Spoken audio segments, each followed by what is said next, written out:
This is Stuff You Like, you can call me Ursa, and a couple of weeks ago, the Harry Potter book series turned 16.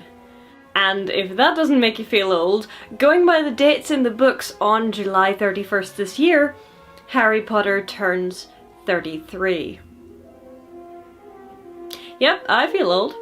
And that feeling is intensified by the fact that Harry Potter was my very first fandom. My introduction to the ecstasy. Look at all these people debating intelligently, and look at their range of viewpoints and the richness of their experiences and the depth of their perception. It's amazing! My introduction to the agony. Oh, look at all these people debating pointless minutiae like it matters, and their complete hatred for people who hold opposing views and their total lack of an ability to form a coherent argument. Ah! And my introduction to the concept of shipping. Specifically, slash shipping. Wait, what the heck is slash fic? But why would you, but they hit each other! To be 13 again would really suck, because I was a terrible person when I was 13, I don't know about you. Anyway, by way of introduction, let us refresh ourselves on just who Harry is.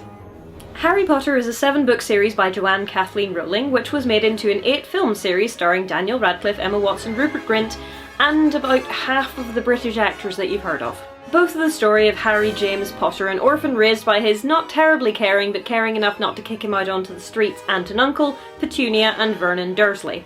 They have a son called Dudley. He's spoiled. On the night of his 11th birthday, a giant hairy dude appears and tells him, "You're a wizard, Harry." And he finds out that the reason he's an orphan is not because his parents died in a car crash, but because they died fighting the evilest wizard like 5 ever, whose name is Voldemort. So Harry goes to Hogwarts, which is the British wizard school, and makes friends with Ron Weasley and Hermione Granger, and Hermione is my favourite, by the way. And Voldemort, in various guises, shows up pretty much every school year to try and kill him. There's this prophecy, you see, that Harry's the only one who can kill Voldemort.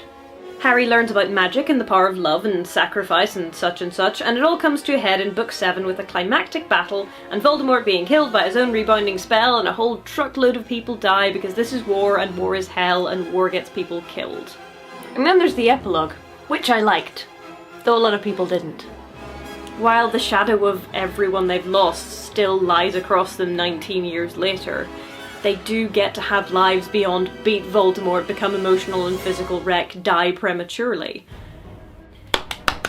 Yay! With the exception of the last book and the last 2 films, which are Harry Potter and the Camping Trip of Doom, basically. Each book follows roughly the same format. Harry is at school, he's having lessons, and there's some sort of school or teacher related problem or mystery, which Hermione will probably work out the answer to because she's a smarty pants. There are also the usual teenage problems of friendships and crushes and mean teachers and too much homework at sport, but as the books progress, these take a backseat to the overarching narrative of, oh my gosh, Voldemort is like so evil and I have to kill him.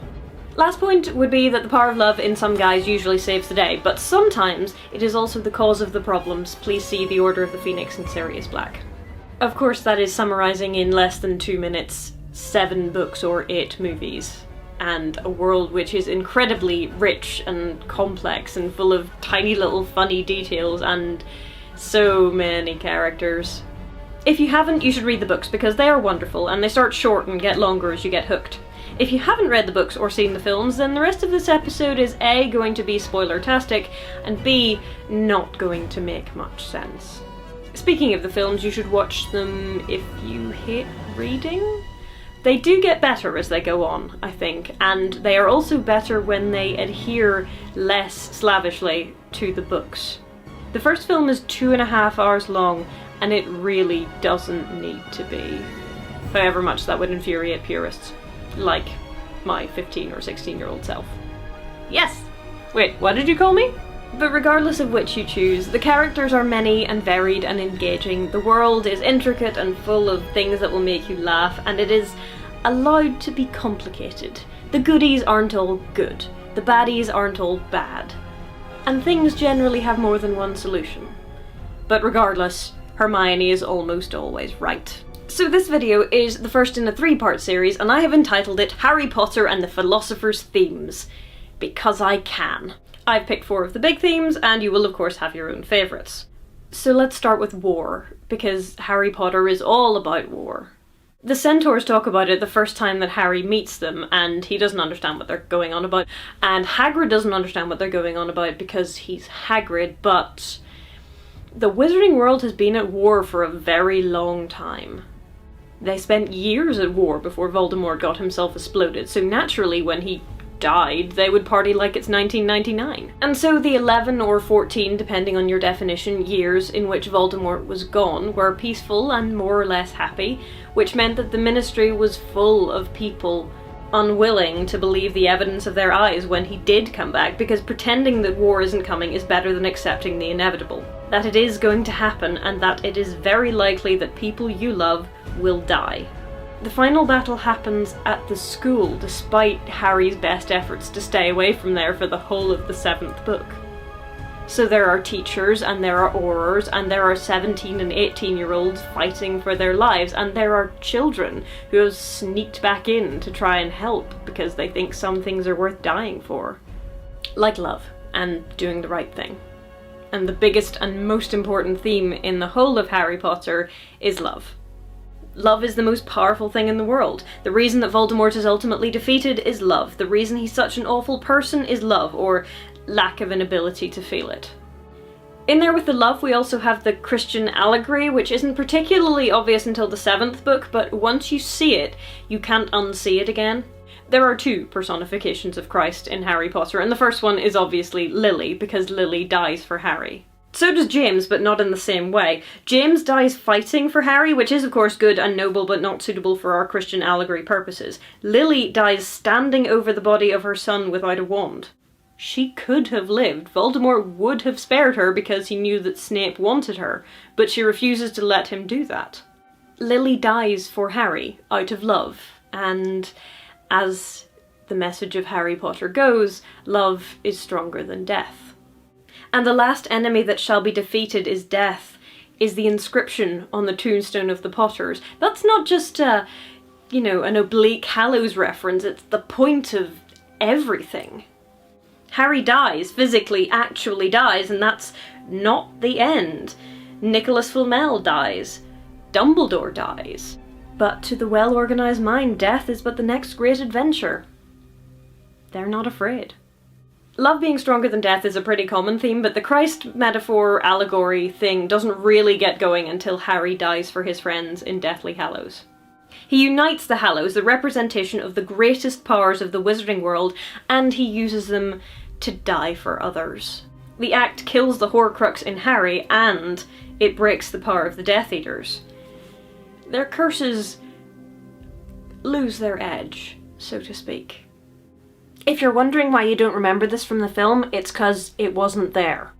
I mean, the Master of Death thing and the self-sacrifice and resurrection thing, yes.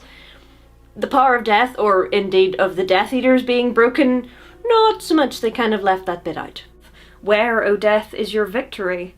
Where, O death, is your sting? Huh. Acts of sacrificial love can change the world, apparently. Who knew? Which leads on to the last theme I've picked out for today, which is that what we do is who we are.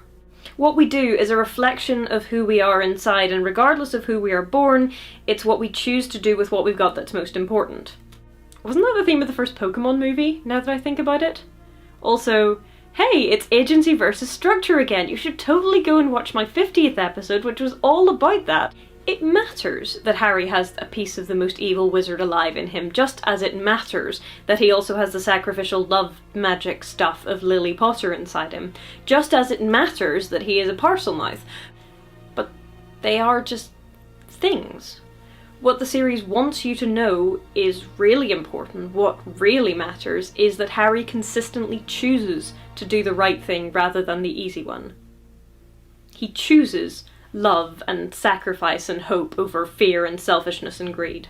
While he's technically the chosen one, he still chooses how he works that out, and around him all of his non-chosen one friends do the same thing. Being the chosen one isn't his path to victory, it just saddles him with the responsibility of Voldemort. He's got to work for it, he's got to work it out, and doing so costs him dearly. And that's not a bad message for what is supposedly a children's book. To anyone who says that children's books are automatically less important or less meaningful than adult books, or other media for that matter, I give you Harry Potter and Doctor Who and any other examples you care to leave in the comments. There are so many important themes that can be drawn out of a story that is ostensibly about wizards and magic and fairy tales. And that's why I loved it as a teenager, and that's why I love it now. So I will see you in a fortnight for the sequel to this episode, which I have entitled Harry Potter and the Chamber of Shippers. Because I'm a terrible person. See you then.